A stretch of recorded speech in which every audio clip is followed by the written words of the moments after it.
Hello everyone, welcome back to our channel Judiciary by PW. This is me Arjita और आज के इस video में हम बात करेंगे सीबीआई एपीपी एग्जाम के बारे में।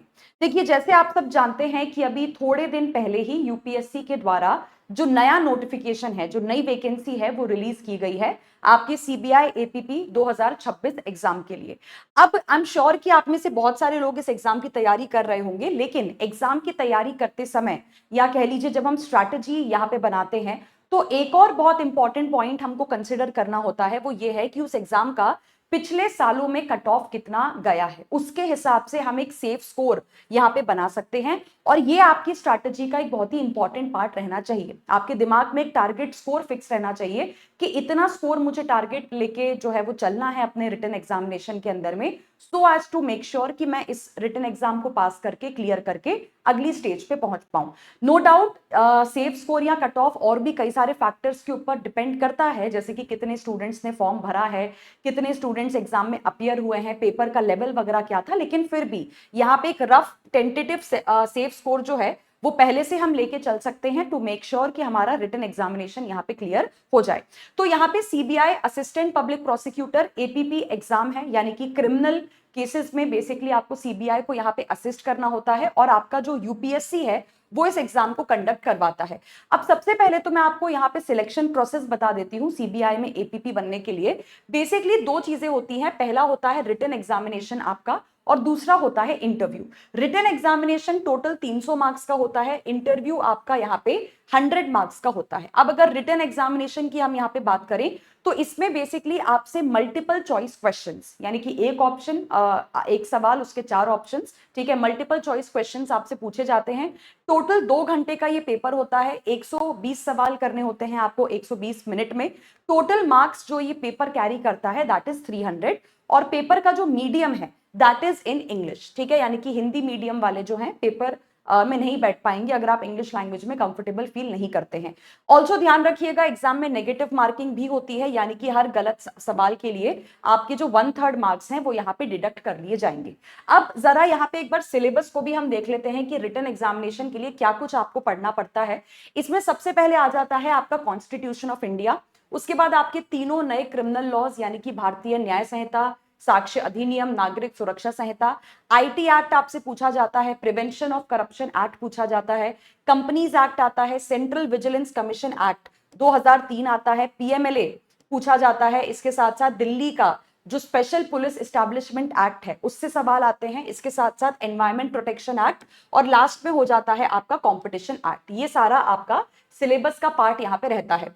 ऑल्सो मैं यहाँ पे आपके लिए एक वो भी लेके आई हूँ सब्जेक्ट वाइज, अगर हम वेटेज यहाँ पे देखें कि एग्जैक्टली किस सब्जेक्ट से कितने सवाल आपसे पूछे जाते हैं, तो ये भी काफी हद तक आपकी मदद कर देता है एग्जाम की तैयारी करने में, क्योंकि उस हिसाब से हमको सब्जेक्ट को प्रायोरिटी देनी होती है, उस हिसाब से हमको सब्जेक्ट को पढ़ना होता है। देखिए, इसमें सीधे तौर पे आप देख सकते हैं कि जो 4 मोस्ट इंपॉर्टेंट सब्जेक्ट्स आपके लिए रहते हैं इस एग्जाम में that is constitution of India और तीनों आपके नए क्रिमिनल लॉज। क्योंकि यहाँ पे अगर हम पिछले कुछ सालों को एनालाइज करें तो क्रिमिनल लॉज से, कॉन्स्टिट्यूशन से, जैसे कॉन्स्टिट्यूशन से लगभग आपके 25 सवाल पूछे गए हैं, है ना। भारतीय न्याय संहिता या कह लो पहले आईपीसी आता था, इससे लगभग 18 से 20 सवाल आते हैं। भारतीय नागरिक सुरक्षा संहिता यानी कि सीआरपीसी से आपके लगभग 14 के करीब सवाल पूछे जाते हैं और भारतीय साक्ष्य अधिनियम से लगभग आपके 13 सवाल यहाँ पे आते हैं। इसके बाद प्रिवेंशन ऑफ करप्शन एक्ट की अगर हम बात करें, ये भी इंपॉर्टेंट सब्जेक्ट है क्योंकि 9 सवाल आपके यहाँ से पूछे जाते हैं। कंपनीज एक्ट से आपके टोटल 7 क्वेश्चंस यहाँ पे आते हैं, पीएमएलए से भी आपके 7 सवाल आते हैं, आईटी एक्ट से भी 7 के अराउंड सवाल आते हैं और सीवीसी से भी 7 क्वेश्चंस पूछे जाते हैं। फिर आप यहाँ पे देख सकते हो कि ये जो लास्ट के 3 लॉज हैं आपके, यानी कि Delhi special police establishment act, environment act और कंपटीशन एक्ट, इनका वेटेज थोड़ा कम हो जाता है, ये 4-4, 5-5 नंबर के लिए पूछे जाते हैं।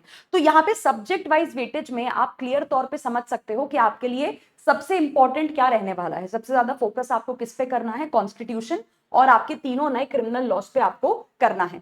अब यहाँ पे एक बार मैं आपको कट ऑफ बता देती हूँ। देखिए, पहले अगर हम 2023 के कट ऑफ की बात करते हैं तो यहाँ पे एक चीज नोटिस करिएगा कि जो जनरल कैटेगरी यानी कि अनरिजर्व्ड कैटेगरी होती है और जो आपकी ओबीसी कैटेगरी होती है, इनका जो कट ऑफ होता है यूजुअली मतलब लेट 140s की रेंज में और अर्ली 150s की रेंज में कहीं ना कहीं वेरी करता है। जैसे उस समय जनरल कैटेगरी का कट ऑफ 147 कुछ गया था, ओबीसी का 143 था, ईडब्ल्यूएस का 136 था, एससी का 126 है और एसटी का आपका 98 गया था यहाँ पे। सिमिलरली जो लास्ट पेपर हुआ था आपका सीबीआई एपीपी का, उसकी भी अगर हम कट ऑफ की यहाँ पे बात करते हैं तो जनरल का अराउंड 155 टू 165 के बीच में, ओबीसी का 150 टू 160, ईडब्ल्यूएस 145 टू 155, एससी का गया था 135 टू 145 और एसटी का गया था 110 से लेके 100 समवेयर 25 के बीच में। तो यहाँ पे बेसिकली आप देख सकते हो कि जो जनरल और ओबीसी कैटेगरी वाले हैं उनका, जैसे कि मैंने बताया कि लेट 140s ठीक है और अर्ली 150s का जो होता है वहां पे कहीं ना कहीं आपका कट ऑफ वेरी करता है। तो यहाँ पे अगर हम सेफ स्कोर की बात करें, देखिए सेफ स्कोर का मतलब क्या होता है, बेसिकली जो भी आपका लास्ट कट ऑफ गया है उससे 5-10 नंबर आपको ऊपर एम करने की जरूरत है। मैं वापस से कह रही हूं कि ये काफी हद तक इस बात पे भी वेरी करेगा कि इस साल का पेपर किस तरीके से आएगा, कितने बच्चे बैठेंगे, लेकिन फिर भी हमें जब हम मॉक टेस्ट पेपर्स वगैरह सॉल्व करेंगे तो हमें अपने मॉक टेस्ट में कितना एक स्कोर टारगेट करके चलना है, सो दैट वी नो कि हमारी प्रिपरेशन यहाँ पे अच्छी तरीके से हुई है और हम रिटन एग्जामिनेशन को यहाँ पे क्लियर कर लेंगे।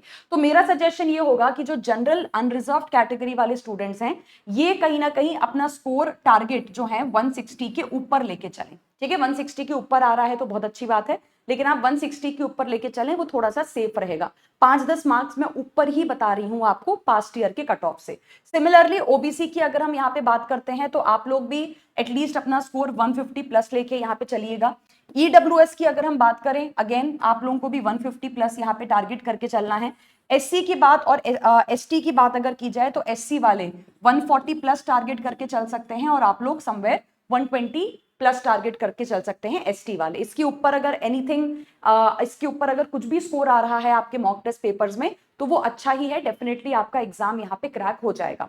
अच्छा, नाउ आप में से जो लोग यहाँ पे सीबीआई एपीपी एग्जाम की तैयारी करना चाहते हैं तो आपकी इंफॉर्मेशन के लिए मैं बता दूं कि जुडिशरी बाय पीडब्ल्यू का target CBI APP batch plus इसी में आपको दिल्ली एपीपी की तैयारी भी करवाई जा रही है। ये बैच हमारा यहाँ पे स्टार्ट हो चुका है। ठीक है, ये बैच हमारा आ चुका है वेबसाइट के ऊपर। 3 जुलाई से ये बैच आपका यहाँ पे स्टार्ट होने वाला है। तो इसमें सीबीआई एपीपी की कंप्लीट प्रिपरेशन आपको करवाई जाएगी, यानी कि जो सारे सब्जेक्ट्स मैंने आपको बताए in the same weightage order, in the same priority way, जो मैंने आपको बताया है कि किस सब्जेक्ट का कितना वेटेज रहता है।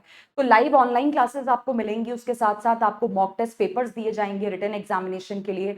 आपको यहाँ पे जो है एमसीक्यू क्वेश्चंस मिलने वाले हैं, इसके साथ साथ इंटरव्यू की भी तैयारी, क्योंकि रिटन के बाद इंटरव्यू होता है, उसकी तैयारी भी आपको इसी बैच में करवाई जाएगी।